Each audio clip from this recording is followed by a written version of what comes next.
कहते हैं कलयुग में सब ठग होंगे, सब ठग। फिर ठगा कौन जाएगा जो विश्वास करेगा।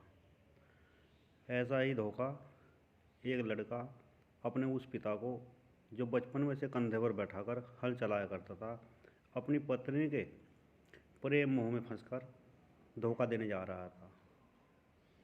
लड़के ने अपने पिता से कहा, पिताजी तुम्हारे बस की अब चलना फिरना नहीं है, चलो आज तुम्हें मैं खेतों पर घुमा कर लाता हूँ।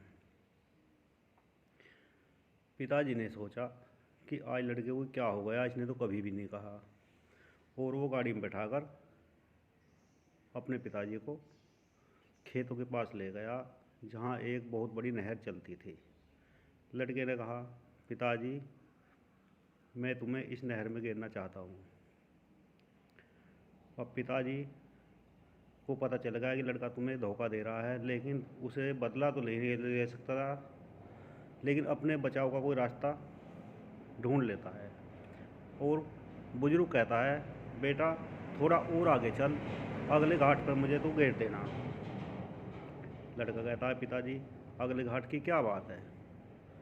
पिताजी कहता है, बेटे मैंने भी अपने पिताजी को इसी घाट पर घेरा था, और मेरे पिताजी ने भी अपने पिताजी को इसी घाट पर घेरा था, हम यहीं गिरते आ रहे हैं।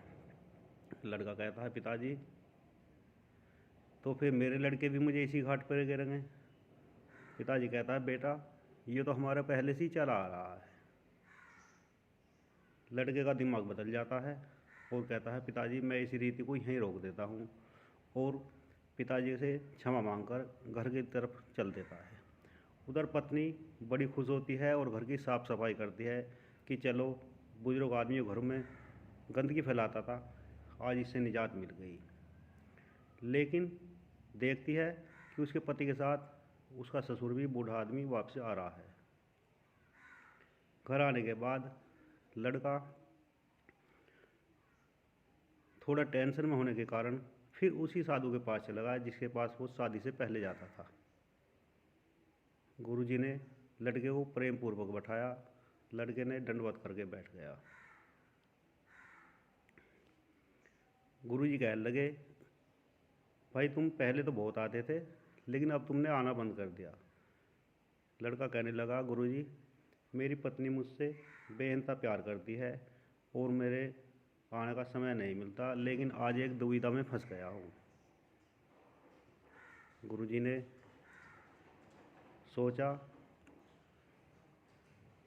अपने मन में कि ये तो पहले से ही होता आ रहा है। स्वामी रामकृष्ण परमहंस भी कहते थे कि जब आदमी कोई परेशानी में होता है तभी साधु संत के पास आता है, खुशी में कोई नहीं आता। तब लड़के ने अपनी सारी बात बताई। गुरुजी ने उसे ज्ञान दिया और ज्ञान के साथ साथ उसे एक योग मार्ग भी बताया, जिससे उसने कुछ ईड़ा पीड़ा सूंघना और कपाल में योग के द्वारा सांस रोकने की क्रिया बताई। लड़के ने भली भांति शिक्षा प्राप्त की और रोज की तरह घर आ गया। घर आने के बाद लड़का खेत चला गया और खेत से कुछ जल्दी ही आ गया। घर आने पर उसने अपनी पत्नी से कहा कि आज मेरी तबीयत खराब है, और आकर लेट गया। थोड़ी देर बाद फिर कहने लगा, आज मेरे सिर में एक और ही तरह का दर्द हो रहा है, मुझे पता नहीं लग रहा है वो क्या हो रहा है, लेकिन मेरा खाने को मन मान रहा है, तुम थोड़ी खीर बना लो। पत्नी खीर बनाने लगती है। लड़का फिर कहता अपनी पत्नी से, मुझे तो ऐसा लग रहा है जैसे आज मेरे प्राण ही निकलते हो, लेकिन मेरा खाने को बहुत मन कर रहा है, तुम पूरी और बना लो। यानी कि लड़का बीमारी बढ़ाती हुई बताता चला गया और तरह तरह के खाने बनवाने के लिए कहता चला गया। जब खाना बनकर तैयार हो गया, लड़का स्थिति अपनी बिगाड़ने के तरीके को पत्नी को दिखाता चला गया। और ऐसा हुआ कि लड़के ने योग के द्वारा अपने सांस रोक लिए।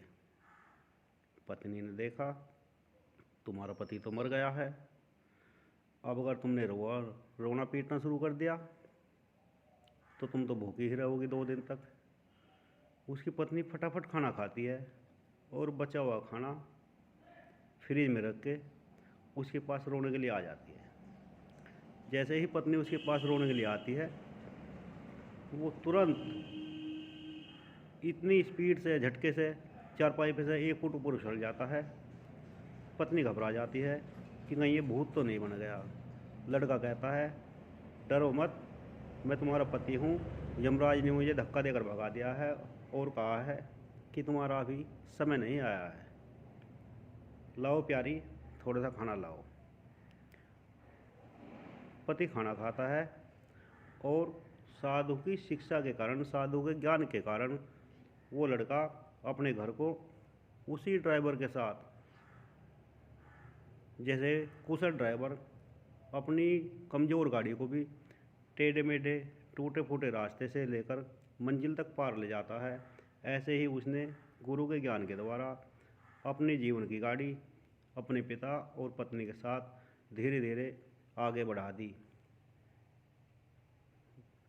मिलते हैं अगली वीडियो में। तब तक मैं अपनी हृदय वाणी से सभी की पवित्र आत्मा को राम राम करता हूँ। जय हिंद।